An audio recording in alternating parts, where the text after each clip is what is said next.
Hello Capricorn, and welcome to your in-depth monthly horoscope for March 2023.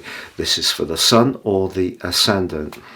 I'm going to highlight some key features of this month to begin with, but please stay with me. I will dive deep to give you in forensic detail all the key influences and timings particularly relevant to your sign.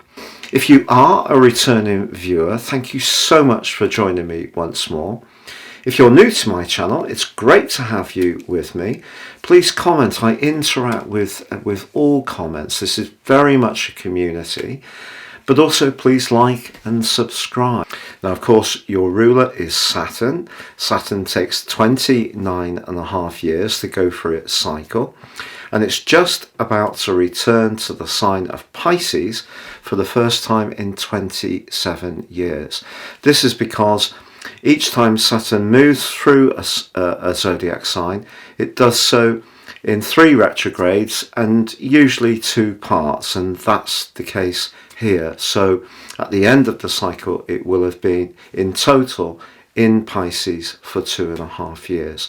So on March the 7th, it's a big day for us all, but particularly for your sign, because obviously Saturn is so influential in your approach. It gives you that sense of discipline and structure, and it's moving into the part of your situation to do with your everyday world, your everyday communication, anything to do with technology, neighbours, siblings. A really big moment to share with you. But also, your ruler is going to be aligning with Mercury right at the start of this month. We have the full moon on the 7th when Saturn moves, and crucially at this time of year, the spring equinox, which occurs on the 20th. And that starts the Western tropical calendar and the sun's move for you into your sector of home and family. And there is going to be a lot of action in that area, both at the start and the end of this month, but also in week 3. So much to share with you. Please stay with me for more. But if you would like to understand how your personal astrology is impacting on every day of your life, if you give me 3 pieces of personal birth data, of time, date and place of birth, I can produce your life roadmap report, which will help you to get a much more intimate understanding of those patterns, sometimes the challenging ones that keep coming up, but also helping you to seize opportunities more firmly. In my special package of 30% off, you can also get your 12-month forecast, again, totally unique and personal to you. Please see the link beneath this video for more on that. So Capricorn, as you start this month, the Sun and Neptune are in Pisces, and therefore receptively waiting the arrival of Mercury, because Mercury moves into Pisces on the 2nd, but not before cozying up to Saturn in your 2nd solar house of Aquarius. If you have been discussing something of a financial nature, a really important meeting could occur on the 2nd before Mercury glides into Pisces. But also on the 2nd, Venus and Jupiter, the 2 planets of fortune, come together in your home zone. If you're someone who really gets a lot of joy from hosting, entertaining, or improving your environs through soft furnishings, or you have a hobby that gives you great pleasure, or you work from home, all those areas could prove to be very fortuitous for you right at the start of this month. But then Venus moves, advances and connects brilliantly to Mars, the planet of passion, which for you is in the practical house 6, where it's been since August last year. If your physical vitality has been a bit lower than ideal at times, it may be because Mars went into its pre-shadow period in September, slammed on the brakes in its retrograde at the end of October, which went on till January the 12th, and it's going to be coming out of shadow in the middle of this month. But through October, November, first week December, it's squared with Neptune. That 6th third house energy means that where you've had a lot of obligations and responsibilities, I feel that there may be a sense of drainingness You know, your vitality may have been limited at times. And that aspect is going to be repeated in week 2 and 3 of this month. But Venus in your home zone forges a great link to Mars in week 2. Now, it could be that you meet somebody that you just feel very comfortable with. It doesn't have to be a romantic dimension, but there could be someone that you just get that immediate sense of camaraderie in week 2, a rapport, or maybe you'll just get together with a friend and have a coffee, but it can be really pleasurable. But then, of course, on the 7th we have the full moon, and for you that's asking you to think very carefully about your belief systems. Now, belief systems evolve for many of us, but a lot of our ideas are probably in some way shaped by our early environment and the ideas that perhaps our parents or guardians gave us. Some people evolve way beyond these, but some people can be quite entrenched. If yours are quite entrenched, that could be challenged by someone who has a passion for the big picture. And because Uranus is forging a very positive link to this full moon, perhaps the way a conversation suddenly unfolds could be quite surprising. But this testing of your worldview is going to become quite a theme in terms of Saturn's journey through your 3rd house. You may find that whereas in the past people just took you at face value, some people may suddenly become a little bit more triggered by the way you think or some of the ways in which you express yourself. I also feel that your mode of transport could go through a bit of a shift over the next couple of years. If you've always been someone who's been very much into driving places, you may find yourself getting more stimulation from cycling or from a pedestrian lifestyle or vice versa. The 3rd house is an interesting one for Saturn to be in, but you may find that your way of thinking, your ideas, your belief systems, or your mode of journeying, your connection to neighbours or siblings can all be challenged or changed over the next couple of years.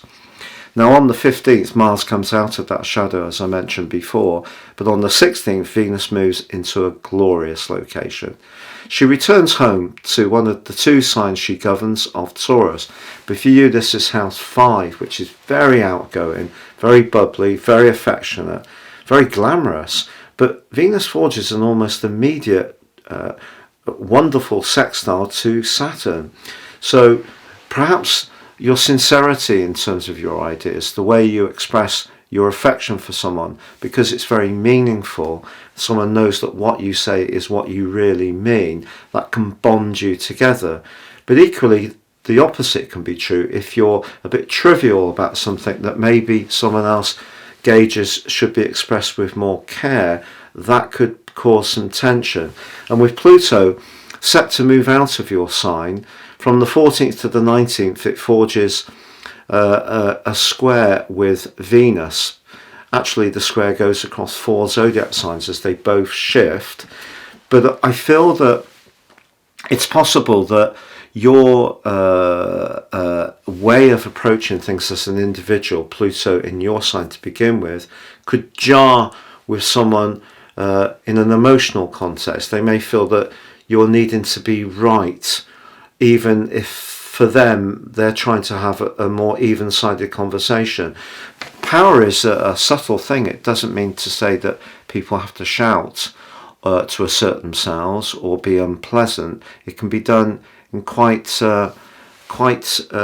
unobvious ways, but there could be a bit of tension around relationship around that middle of the month. However, on the 19th, Mercury moves from Pisces, where it moved on the 2nd, a very fluid transition for you, probably giving you the chance to have some quite nice conversations at times.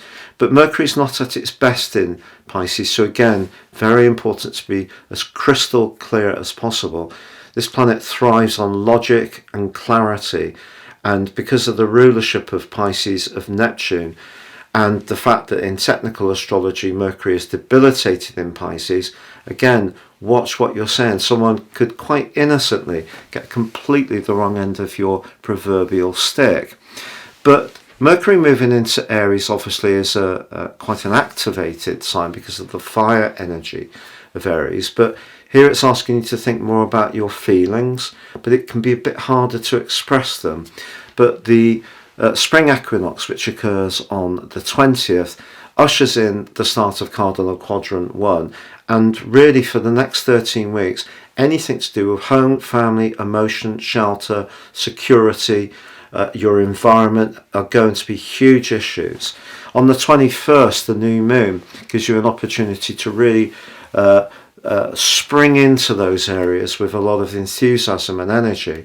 But this does square the late Mars in Gemini, which will be moving into your opposite sign on the 25th.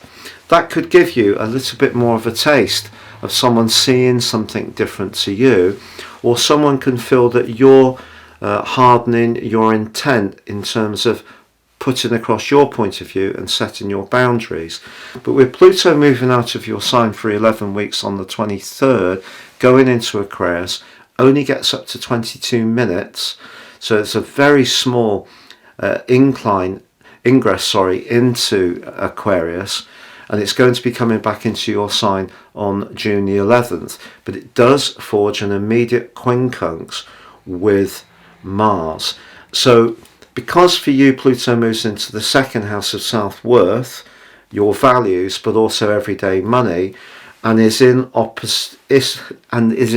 is in opposition with your Sun, but in the 150 angle with Pluto, I think just be aware that there could be some intense, even heated discussions over finances or shared finances. So I think Saturn and Pluto moving for you are incredibly powerful events, but you can see there's a lot of activity also in your sector of emotion, and that really brings the cosmic curtain down on your month because Mercury moves forwards and aligns with Jupiter.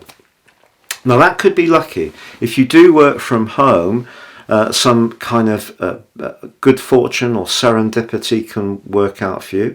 Perhaps you're going to sell a property or have it valued and find out that your home is actually worth more than you thought. I'm not saying this in a light way because I know a lot of people are seeing increases in their mortgage payments or rental costs.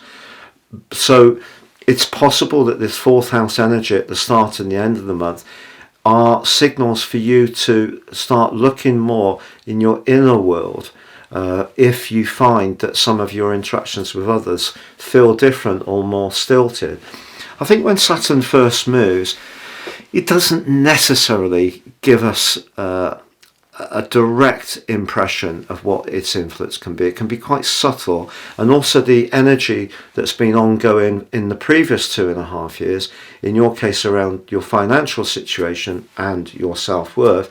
If you've really worked hard at those, you could find a bit like a super tanker that actually the benefits that you've accrued through all your application and perspiration are paying off, and you can see the victories of that rather than see the new challenges that Saturn's going to be presenting.